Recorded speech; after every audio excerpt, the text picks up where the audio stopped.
할렐루야. 오늘도 영상 예배 나오신 성도님들을 주님의 이름으로 환영하고 축복합니다. 오늘 우리가 볼 말씀은 로마서 5장 8절 말씀입니다. 로마서 5장 8절 말씀 제가 읽어드리겠습니다.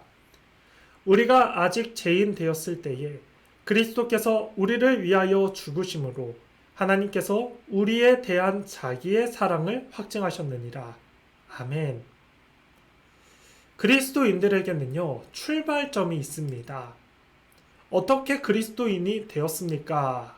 라고 물어보면요, 사람들이 예수님을 영접해서입니다. 세례를 받아서입니다. 구원의 확신이 있어서입니다.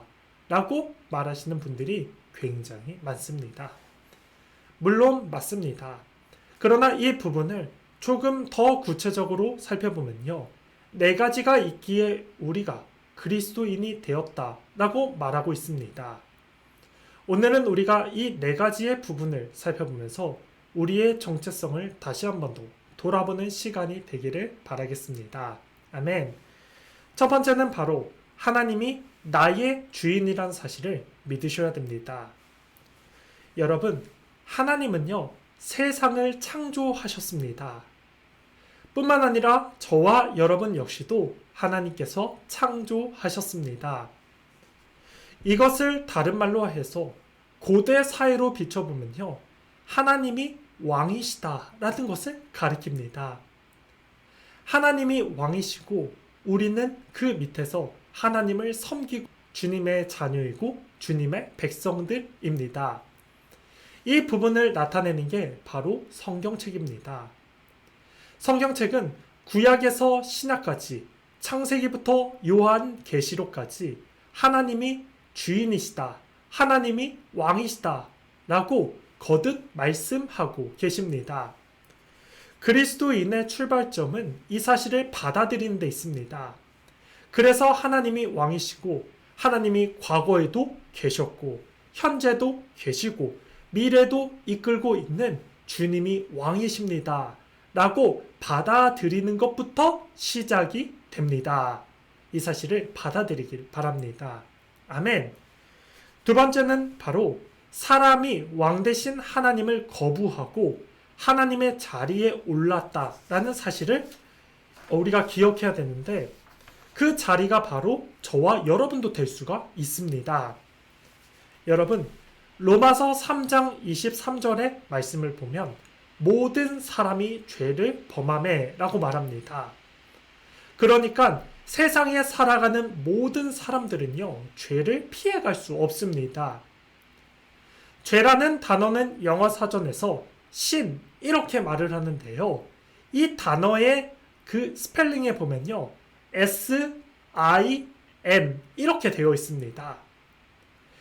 여기서 I에 대해서 우리가 주목을 해야 되는데요, S-I-N, 여러분, I가 중간에 있습니다. 무엇을 나타내냐면 나 중심, 내가 중심에 있는 것, 이게 바로 죄입니다. 원래는 하나님이 내 중심에 있어야 됩니다. 그런데 하나님을 몰아내고 내가 중심에 있는 것, 그래서 내 인생을 내가 멋대로 이끌고 살아가는 것, 이것이 바로 죄입니다. 죄. 우리가 죄를 생각할 때에 거짓말, 불의, 사기, 살인, 음란, 이런 행위들을 생각할 수 있는데요, 이런 행위들보다 가장 큰 죄는 바로 내가 중심으로, 내 중심적으로 살아가는 것, 이게 가장 큰 문제입니다. 그렇기 때문에 이 죄 때문에 하나님과의 관계도 엉망이 되는 것이고 사람과의 관계도 엉망으로 깨지게 되는 것입니다. 여러분, 무서운 것은요, 죄 없는 사람은 없습니다. 저와 여러분들도 죄 아래 있습니다. 타락한 인간들은요, 다 죄 아래 있습니다. 여러분, 이 중심을 극복하지 못하기 때문에 죄의 열매들을 먹으며 죄의 결과물로 살아갈 수밖에 없습니다. 이게 바로 죄의 결과입니다. 세 번째는요, 이 창조주를 반역한 대가는 죽음입니다. 여러분, 죄의 결과는 죽음입니다. 고대 사회도 보면요, 왕을 몰아내는 쿠데타를 실패하면요, 반드시 대가를 지불하게 되어 있습니다. 왕에게 도전하는 사람은 죽음으로 그 대가를 치르게 됩니다. 마찬가지로 하나님의 자리에 내가 올랐다. 죄의 자리 속에서 내가 중심으로 하나님을 몰아내고 내가 그 자리에 올랐다. 죽음입니다. 그 대가는 죽음입니다. 그런데 하나님이요, 사람을 너무나 사랑하셔서, 인간들을 너무 사랑하셔서, 저와 여러분들을 너무 사랑하셔서 하나님이 그 대가를 대신 지불해 주셨습니다. 그 대가가 바로 하나님의 아들이신 예수 그리스도께서 이 땅에 내려오셔서 저와 여러분들을 위해서 십자가에 달려 죽으시고 부활하심으로써 죽음의 대가를 주님께서 대신 져주셨습니다. 여러분, 우리가 이 사실을 믿어야 됩니다. 그런데 우리가 이 말씀을 들으면서도 왜 이 말씀에 대해서 냉랭한 것입니까? 깨닫지 못합니까?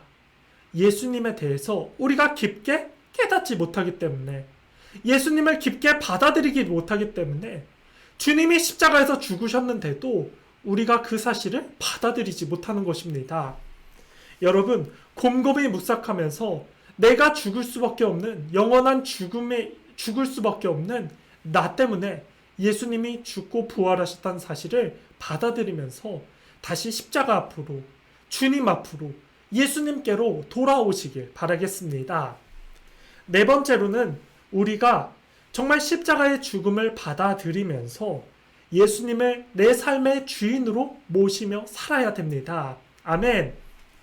여러분, 영접이라는 말은요, 그저 감사합니다, 고맙습니다, 죽을 수밖에 없는 나를 살려주셔서 감사합니다, 이런 게 영접이 아닙니다. 영접이라고 하는 것은 이러한 의미가 있습니다. 제가 죽어야 되는데 당신이 저 대신 죽어줬군요. 이제 제가 당신을 위해서 살겠습니다. 당신을 쫓는 삶을 살겠습니다. 당신의 제자가 되겠습니다. 당신을 위해 내 목숨을 바쳐 살겠습니다. 이것이 바로 영접이라는 것입니다. 여러분, 영접이라는 하는 것은 결국에는 내가 내 인생으로, 내가 주인으로 살아가는 것이 아니라 주님을 위해 사는 것, 주님을 모시고 사는 것, 다시 하나님을 왕으로 인정하고 사는 것, 날마다 죄 가운데 죽고 회개하며 주님을 따르는 삶, 이것이 바로 영접하며 주와 동행한 삶인 줄 믿습니다. 그래서 저와 여러분들이요, 다시 결단했으면 좋겠습니다. 하나님, 내 인생의 주인은 내가 아니라 주님이십니다. 주님을 따르며 살겠습니다. 주님을 모시며 살겠습니다. 내 안에 주님의 영으로 충만케 해주십시오. 주님의 생명으로 살겠습니다. 이러한 결단으로 다시 주님께로 돌아가는 삶이 바로 그리스도인들의 모습이고 그리스도인들의 정체성이고 삶입니다. 여러분, 다시 돌아오시며 결단하며 사시길 바라겠습니다. 아멘. 말씀의 결론을 맺겠습니다.